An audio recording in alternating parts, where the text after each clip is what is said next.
যুব দলের এক নেতা তার আর এক গ্রুপের সদস্যকে পাথর দিয়ে শরীর এবং মাথা থেতলে থেতলে তাদের এই 10 মাসে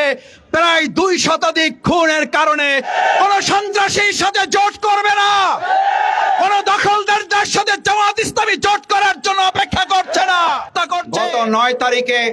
আমাদের মিটফোর্ড হাসপাতাল সলিমুল্লাহ মেডিকেল কলেজের সামনে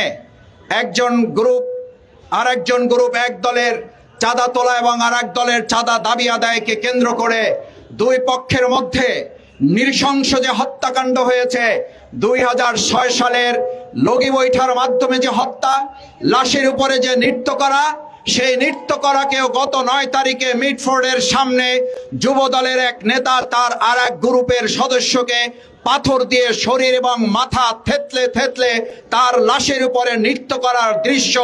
2006 সালের 28 অক্টোবরের দৃশ্যকে হার মানিয়েছে। আমি একবার সেই ঘটনাটা ভিডিওতে একবার দেখার পর, আপনি কোন দল করেন আমি জানি না, আপনি কোন দলের সমর্থক আমি জানতে চাই না, আপনি যে দলেরই সমর্থক হন আপনার বিবেকের কাছে কোশ্চেন রাখবো।